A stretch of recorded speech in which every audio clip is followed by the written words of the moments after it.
Okay, welcome back to our study of the Dhammapada. Today we continue on with verses number 9 and 10, which read, Anikasavo kasavang yo vattang paridahisati apeto dhammasacchena na so kasava marahati yo cha vantakasavasa silesu susamahito upeto dhammasacchena Satve kasava marahati. Okay, and the translation is Anikasavo kasavang. For a person who hasn't removed the colors from themselves, yo vatang paridahisati, yo kasavang vatang paridahisati. The order is poetic, but actually the meaning is one who without removing the color or the stain from one's mind, dons the stained or the colored robe as their cloth. Apeto dhammasacchena, with one who is without patience and truth, or truth. Such a person, na so kasava marahati. Such a person is not worthy of the colored robe, meaning the monk's robe. Yo cha vantakasavasa, for a person who has dispelled or removed the stains from their mind. Silesu susamahito, who is well balanced in their morality. Upeto dhammasacchena, who is endowed with patience or training and truth. Satve kasava marahati. Such a person is indeed worthy of the colored robe. So this is a story about the different types of monk. A monk who is worthy of wearing the monk's robe, and a monk who is not worthy. Now there's a play on words here. The word colored, or kasava, which can mean stained, or the dye which is used to color the robe.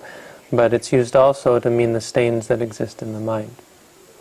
A person who has stains isn't worthy of the stained robe. A person who is stainless is worthy of the stained robe.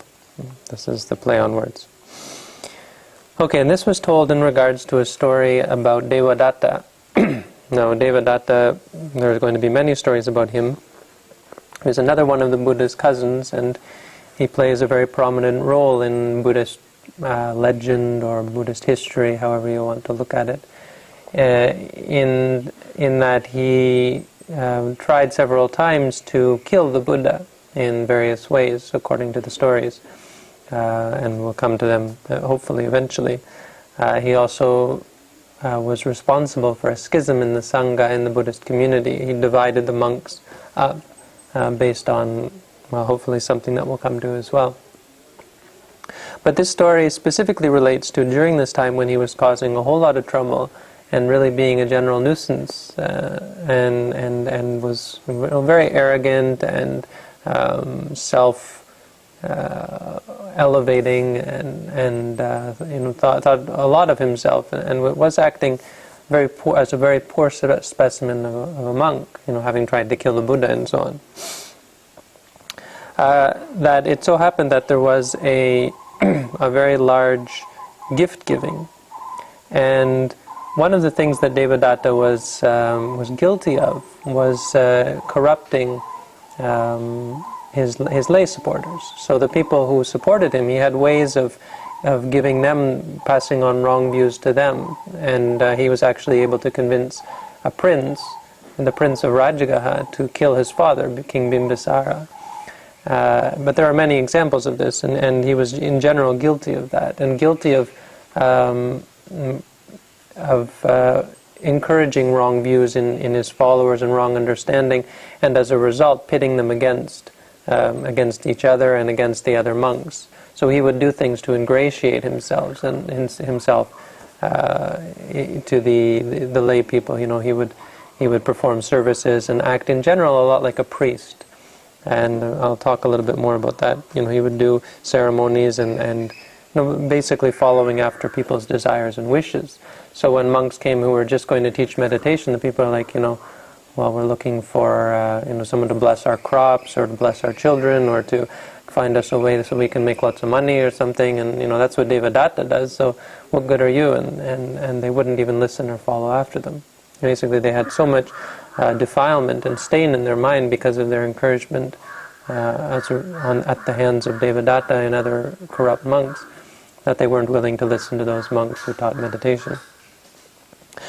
And so at this gift-giving, it happened that there was a very expensive robe, and they were trying to decide whether to give it to the Buddha's chief disciple, Sariputta, who we'll hear about in the next story, or whether they should give it to another monk. And some people say, well, let's give it to Devadatta, because Sariputta, he comes and goes. It seems like he's here when there's food, and he's gone when there's not. And he doesn't come to visit us, he doesn't come to see us other times, but Devadatta is always there. And they say, just like a water pot. It's always there when you need it. As indeed, he was in very close relationship with the lay people, which is considered very improper, especially in the way that he was engaging with them. But so they decided by a very slim majority that they would give it to Devadatta, because there was a lot of misunderstanding about what a proper monk is like. And so they gave it to this monk who was, he was an attempted murder. He had attempted murder on the Buddha and created a schism, and was in general a very poor specimen of a monk.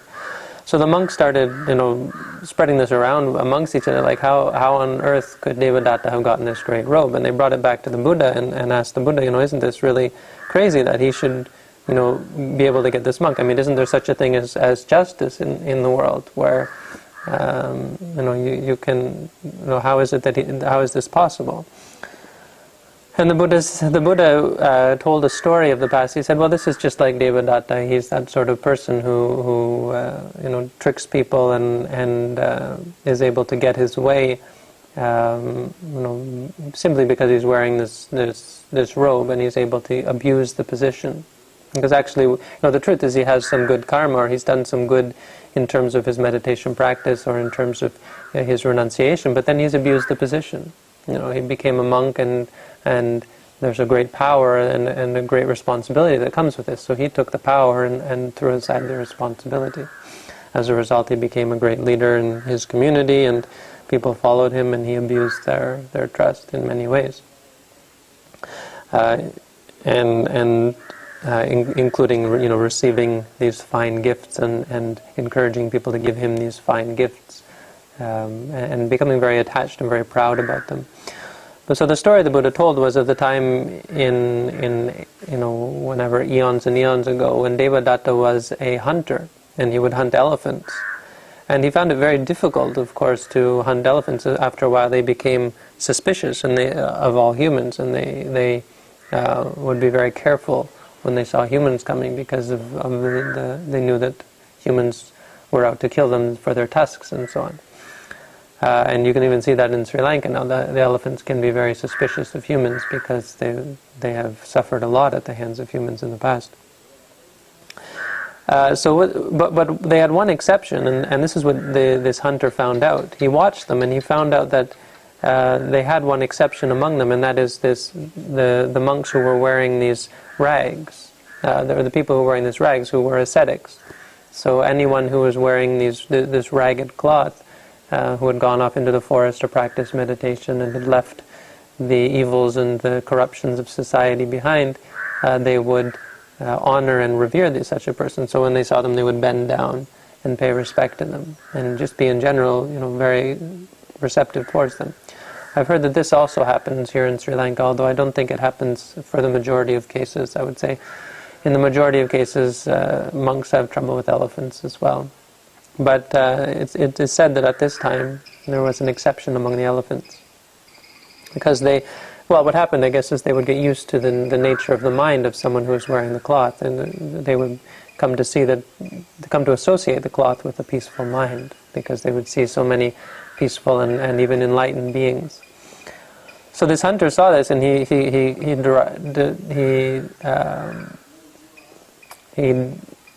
created this. He came up with this idea in his mind that he would he would he would pretend to be an ascetic, and as a result he would be able to hunt these elephants. So there was a Pacheka Buddha, an enlightened being, who the elephants particularly revered and thought very highly of. And when this ascetic was bathing in the river, he went and stole the ascetic's robes, which he had left by the side of the river. Yeah, it was that bad. And he put the robes on, and he went and stood by the elephants, and when the elephants went by, the last elephant to go by would come and bend down and pay respect to him, and then he would throw his spear and kill the elephant.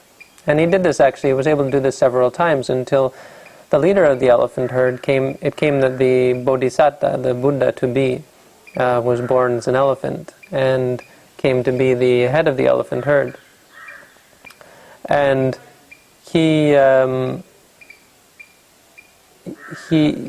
started to notice that the herd was decreasing. There were fewer and fewer elephants in his herd, and he realized there must be some reason for this. And then he thought of this ascetic, and he said, maybe there's a connection here with this ascetic that we go by every day, and then suddenly there's one of our group is missing. And so after that he said, I'll go at the end, you guys go ahead, and I'll take up the rear. And all the elephants would go by, and at the end, then they came to this ascetic, or this hunter, and he saw the hunter, and so he stood there and waited and looked at the hunter, and the hunter pulled out his spear, and the elephant stepped back, and the spear, when he threw the spear, it missed him. And then the elephant started talking to the hunter and saying, "Oh, what a terrible thing you do, how can you do this?" At first he tried to, what happened was, at first he tried to kill the hunter, and he was very angry, and he was going to smash the hunter to bits. And then the hunter, in his hurry to get away, he held up the robe, or he put the robe over his head or something. And the elephant saw the robe, and he realized, this is not right. He said, that robe has some great meaning, and if I were to commit violence towards this person, I would be committing a horrible sin, and I would be disrupting this tradition of paying respect to people in the robe. This is what he thought. And so he didn't, and he just said, he scolded the hunter and said, "Oh, what a terrible thing you've done." So the Buddha said, this is this is the sort of thing that Devadatta does. He didn't really ordain with the right reasons or with the right idea of what he was doing, and so his meditation went in the way of gaining magical powers and didn't get anywhere beyond that. Once he got these magical powers, he became conceited and very much attached to them, and attached to his gain and so on. And as a result, his corruptions and his mental stains never left him. So this is the story. Now, in regards to what this the teaching that this has for us, I think it's a good opportunity for us to talk in general about what it means to be a monk, and really what the difference between a monk and a priest. Because a priest is someone who takes on the role of a monk or a religious leader as a position or as a role in the community, whereas a monk is really not like that. The priest is the official, and so they wear these robes, and then they will even take them off when they're not officiating at a ceremony. A priest is someone who acts as an intermediary between oneself and the higher powers or the higher aspects of reality, obviously thinking about God and heaven and so on. So it's someone who leads people in prayer, or brings people's prayers to heaven or so on, or however you want to look at it. And so I think in Buddhism we have both of these, and you can hear people call the Buddhist monks priests, and it's really an unfortunate name, and it really doesn't have any place in the Buddhist teaching, but the people who they call priests in general tend to be fulfilling that role. Now, whether it's because of the expectations of the lay people, or the expectations of the lay people are based on the actions of the quote-unquote priests, hard to tell, and I would say it goes both ways. That people are people, and they're encouraging each other's defilements. So what happens is, in general, is maybe people had some good intentions in ordaining, or thought, hey, this is a neat idea.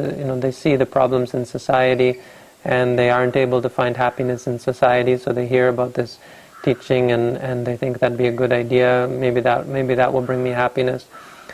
But they're unable to leave behind their ideas of what happiness is, the ideas that sensual pleasure can bring happiness. And so, when faced with the choice between finding material gain and praise and fame and material happiness, as opposed to putting out work and effort in terms of giving up and renouncing and leaving behind and sort of straightening out your act and purifying the mind, really, they will tend to incline more towards the material side, and so they will tend to gravitate towards those acts that bring these about, and as a result they will become good at chanting, good at ceremony, good at ritual, simply based on the animal urge towards this material pleasure, or this, based on these addictions,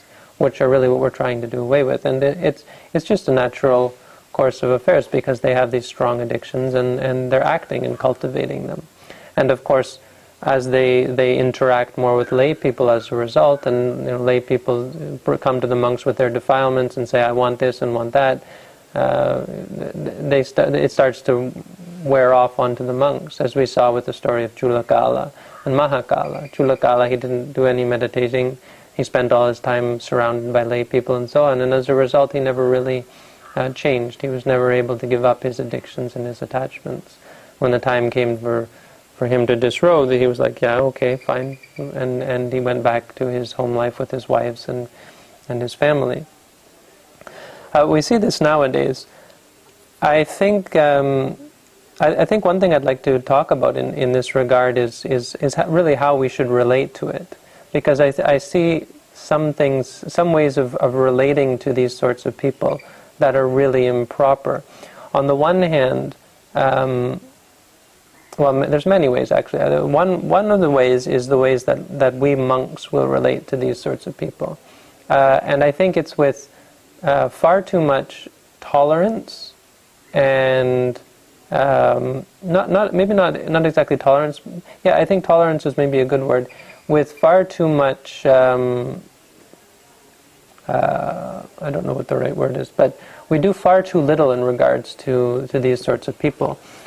Even just in terms of informing and opening up and making clear the actions of our fellow robes or fellow robed individuals. And what I'm thinking of specifically is in regards to the more extreme versions of this story. So in the case of people like Devadatta, it is never made clear, even to this day and age, that there are people who do this sort of thing, that this sort of thing exists in the Sangha. And so it's a really hush-hush, keep it quiet, put it under the carpet sort of thing. And this is really going to be a real problem for Buddhism and for the Buddhist Sangha in the future, as we can see with the Catholic Church. The disgrace and the problems that the Catholic Church has, the scandal of the Catholic Church, is really not something that Buddhism or the Buddhist monastic order is at large is free from. Now those people who are acting as the Buddha taught for monks to act are not a problem at all. The problem is that there are, what one might call priests in their midst, and in the Buddhist order. So you will see many temples, which actually should be called Buddhist monasteries, that are just full of priests when they're posing as monks. They're wearing these robes, but all they're doing is doing the official ceremonies. Then they go back to their kuti, their rooms, their houses, or whatever, and behave as ordinary human beings, and often behave far worse than ordinary human beings, because they don't have the social structure. They don't have the oversight that an ordinary human would have. So because they're thought of as someone wearing the robe, like in the case of this elephant, they're put on a pedestal, And so the lay people will say, that's a monk, we can't touch him. The other monks will say, we're not supposed to talk about these sorts of things. And I think get the wrong idea that in general it's wrong, it's bad, it's unwholesome to talk about these things. When in fact it's something that's really going to hit us hard and have a huge impact. It already is having an impact. Buddhism is getting a bad name. In America, it's making the papers. What do Buddhist monasteries do when a monk commits child abuse or sexual abuse? They move the monk to another monastery and try to pretend it never happened. They don't tell anyone that it happened. They don't tell the other monastery that this monk is a child abuser or so on. And this is how it goes. So what's going to happen? Obviously this sounds quite familiar. This is exactly what the Catholic Church did. And you can see what has happened to the Catholic Church. It's obviously lost a lot of its reputation and its accountability. And Buddhism is very much the same. I think it's important that we talk about these things and that we open up. There are many different types of people wearing this robe. Just because you're wearing this robe doesn't mean you're like me. Not that I'm a good specimen. I'm one type of monk. And there are other monks who are far more strict and straight and in line with the ancient code of discipline than I am. And then there are people wearing this robe who have no discipline whatsoever. And there are many different interpretations in between. There are monks who I think are very worthy and noble, but they still break many of the rules, and I think, well, that's fine. They have nobility and they practice meditation, and they are great beings, often beings that I look very much up to. And then there are other beings who, maybe keep some of the rules or keep very strict rules, but really have no, nobility inside of them at all. There are people who don't have either, who don't have any sort of rules and don't have any sort of nobility. So people who have the Dhamma but not the Vinaya, people who have the Vinaya but not the Dhamma, and people who have both and people who have neither. I would say as long as you have the Dhamma, it's not really a problem, because lay people can have the Dhamma without the Vinaya. Without all the rules, they can be noble in their hearts. So if a monk is noble in his heart, and maybe doesn't keep the rules very strictly, I don't have a problem at all with that. In fact, I look very much up to that person. But if a person doesn't have nobility, then the rules really won't help them at all, and the robe certainly won't. And so the short story is here two things. One, that I would caution people going to temples and talking to priests and thinking that somehow they're going to come out with Buddhism. There are many temples, Buddhist temples around the world, and I would say as soon as you find out that it's a Buddhist temple, I would be at least 50% suspicious. When you find out that the monks are called priests, I would be at least 75% suspicious. And there's always a chance that people just don't, the monastery doesn't understand what the word temple and what the word priest means, and so as a result, they just use these words. And they're just words. And in fact, you could twist them both to mean very good things, and if you want. But in general, 90% of the time, there's no meditation going on. There's very little study of the Buddha's teaching. And there are a lot of corrupt and unwholesome activities going on. There's infighting. I've been to temples where there were 3 different groups of monks in the monastery, and they were at each other's throats. I've been through many, many different situations at many, many different Buddhist temples. So I would, that's the one side of it. On the other side, I would say we should not be afraid to, and we should be aware, and we should make a clear division in regards to those monks who are doing these corrupt things. That if someone is found, if there are charges against a monk, this monk apparently they had DNA evidence that he had fathered the child of this 12-year-old girl or whatever it was, a case of obvious child abuse. Even if it wasn't such an obvious case, there should be a trial. The monks should hold a tribunal according to the Vinaya, and it should come out clear. And it should be clear to the lay people that this is what we're doing. What are you doing? Well, we're having our investigation, and we're going to see if there is, and we're going to be impartial, and we're going to be open, and then we're going to come and tell you these are our findings. And if we find that this monk has beyond reasonable doubt committed this offense, then we're going to kick him out, and we're going to ostracize him, and we're going to say, this is no longer a monk, he shouldn't be wearing the robe. If he's wearing the robe, he's wearing it in theft. And we're going to come out and tell you, because according to the Vinaya, according to the Buddhist monk rules, that's what we're supposed to do. We're supposed to have see, people misunderstand, they think, oh no, according to the monk's rules, you're not allowed to talk about a monk's offense to lay people. But the exception is, unless you are that person who was supposed to be appointed by all of those monks keeping their mouths shut to be the person to tell the lay people. The point being not to hide it. The point being not to let just anyone go out and tell anything. Because then Devadatta says, oh yeah, the Buddha was committing he was committing these offenses against the Vinaya, he was having sex with women and so on. Anyone can just go out and say anything. But according to the rules, it's only the spokesperson who has been elected as the representative. Your job is to go out and tell the lay people. They're waiting to hear what happened. We're going to be, now it's very easy. At this point, you could go on the news and be this representative and say, this is what we've found. And then it's up to the lay people to decide whether it's a reasonable finding or not. Now, that's not happening. What's happening is half of it's the negative side, okay, we're not going to say anything, and then, so what? So nobody's going to say anything. And then people think, oh great, we can just hide it and pretend it didn't happen, and we don't have to get involved. But no, it's not great. People will find out, and when they eventually do find out, we're going to have a problem as big or even bigger than the Catholic Church, and that will be of a great detriment to Buddhism.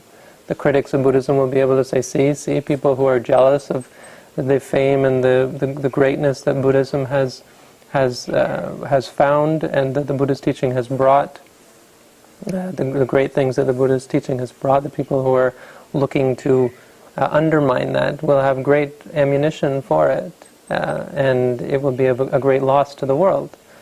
So this is one very important reason to talk about the difference between these two kinds of monk, that just because someone is wearing the robe doesn't mean they are a great person, and some people are not worthy of the robe. It can happen that someone wears a beautiful, expensive, wonderful robe and be totally corrupt inside, because the point is not the color of the cloth, the point is the color of your mind.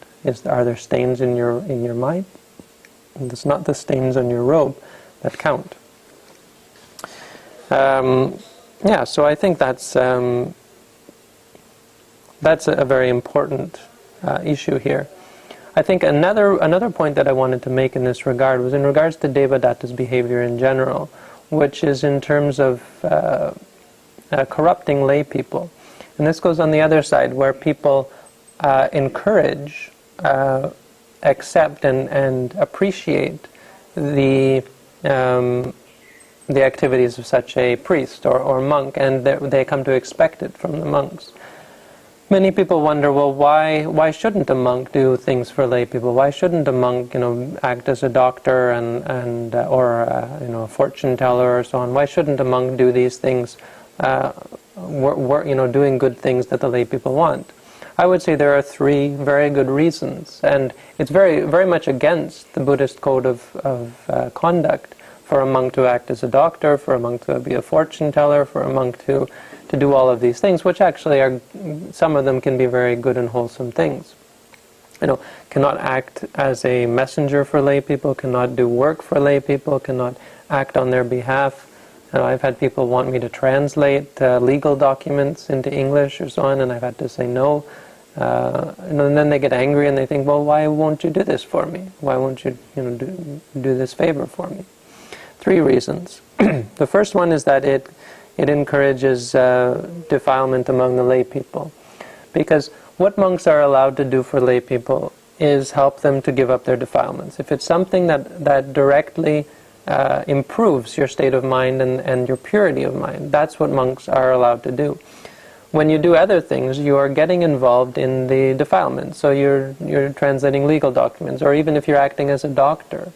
These may be, in a worldly sense, good things, but they're actually, what they do instead is encourage people to become attached to, physical health, for instance, and so on.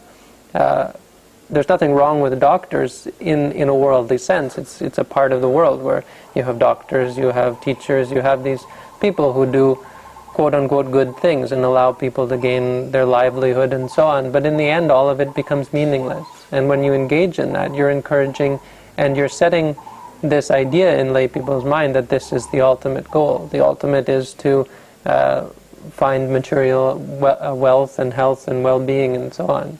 And it prevents them from ever thinking that there might be something more important in terms of their mental well-being. Well, this is the one reason for, and of course, all of these ceremonies and blessings and so on, and helping people to find material benefit and encouraging people to become superstitious and so on.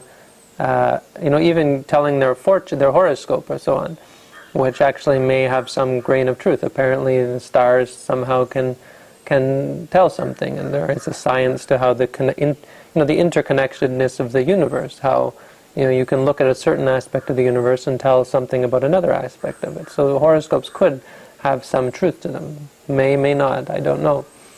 But regardless, it's not right. That doesn't mean that we should go about using this for material gain or for any sort of gain whatsoever, because obviously the idea here is to let go and give up and accept and to be happy and content with whatever comes. The first reason. The second reason is it corrupts one's own mind, because as a result of doing all of these things, you're, as I said, you're surrounded by people who are also thinking about these things. Your interactions with people become more base and less interested in the goal of the Buddha's teaching and giving up and purification and so on. And the great majority of almost every time, all of the examples of this are you become caught up in material gain.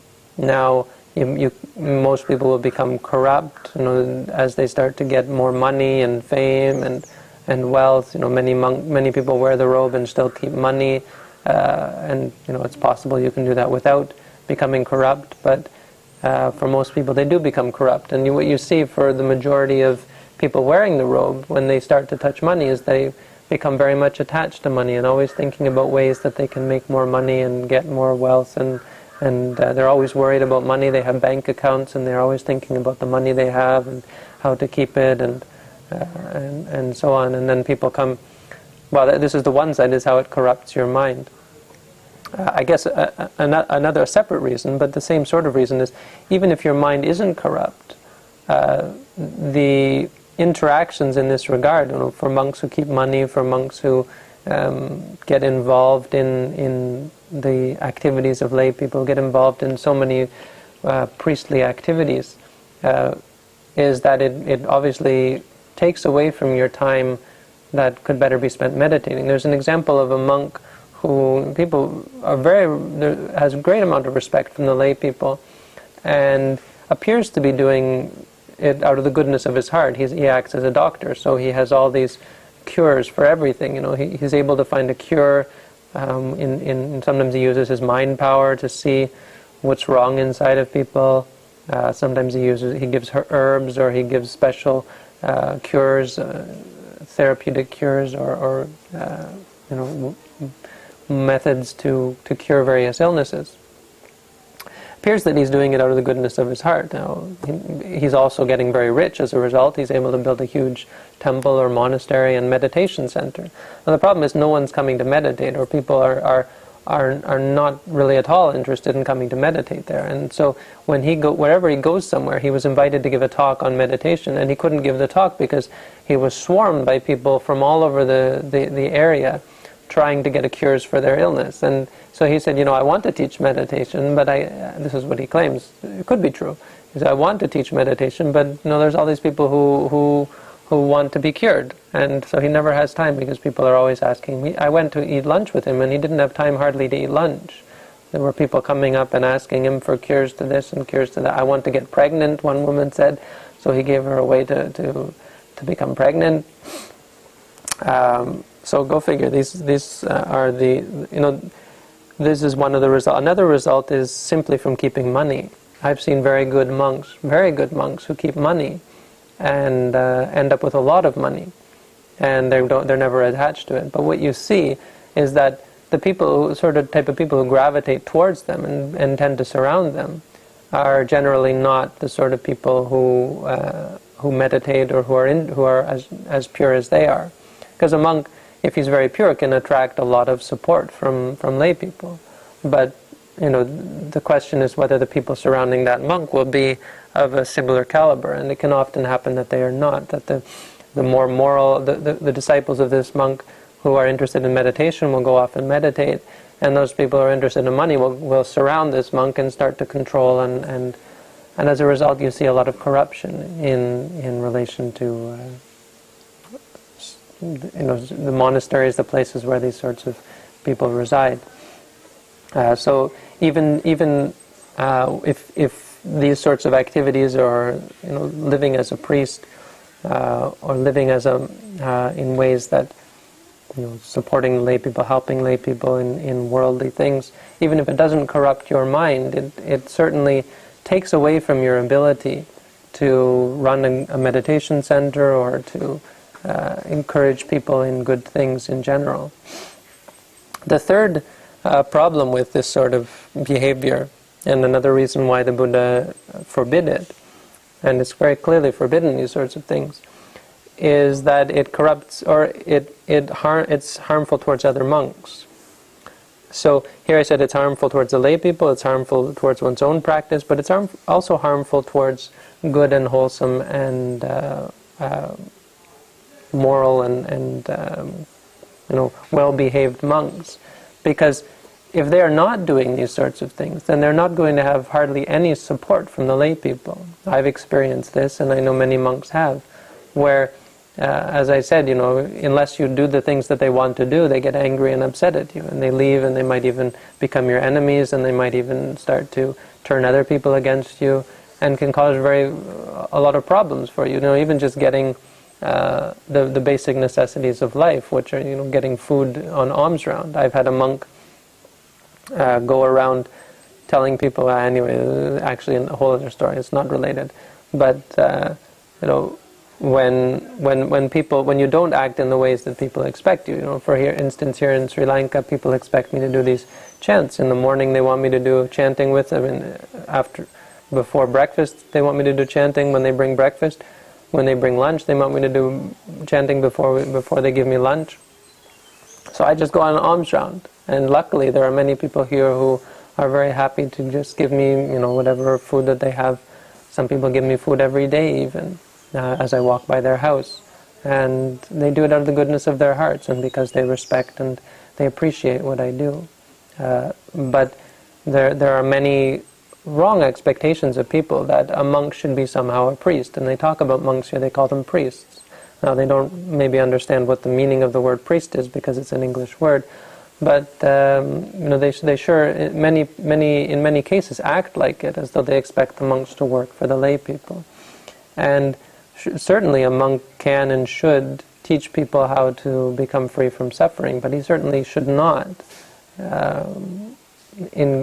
teach people how to cling and become superstitious and to engage in blind ritual. And he certainly shouldn't work for work for other people in terms of being forced into doing these rituals and so on. Anyway, it's something that has come up here.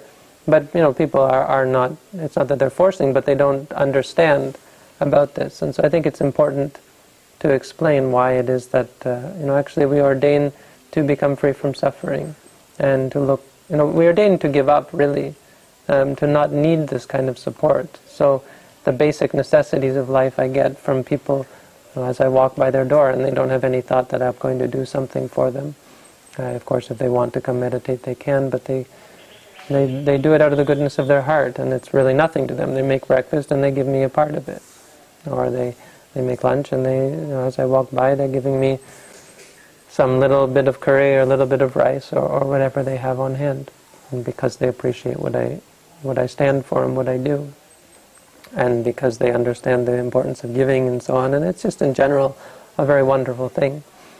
But the reason or the whole meaning of it, or of our lifestyle, is that we don't want to have to participate and waste our time with amassing wealth. I could go out and make money and have all the food that I want, have all the clothes that I want, and have whatever I want whenever I want it. But that, of course, would leave me no time to understand and to investigate the nature of reality and to practice meditation and so on. So, which of course is our duty as monks. So I think we should be clear in terms of our understanding of the difference between these types of individuals. The one who puts on the robe as and begins to act as an official or officiate over ceremonies and rituals, and a person who takes it as a way of giving up, of leaving society, of taking on a lifestyle of renunciation, where one wants to devote all of one's time to the practice and the study and the teaching of those things that lead to peace, happiness, and freedom from suffering. And this is in line with the Buddha's teaching, which he gives in these two verses, that a true person who is truly worthy to wear the stained cloth is the one who has given up the stains in their mind, who has training, who has trained themselves in the Buddha's teaching, and who has truth and is in line with the truth. So what they teach, what they practice, what they study is in line with the truth. They're not someone who is stained inside, but wearing something very pure and noble outside. So they have the stains outside on their robe and the stains inside on their mind. This is someone who is not worthy of the stained cloth. So, rather lengthy, but I hope there was some benefit to that. I think it's an important topic and something that is important to bring up, and this is a good chance, a good opportunity. So thanks for tuning in. This has been another episode of our discussion of the verses, of the study of the verses in the Dhammapada. So thanks for tuning in. All the best.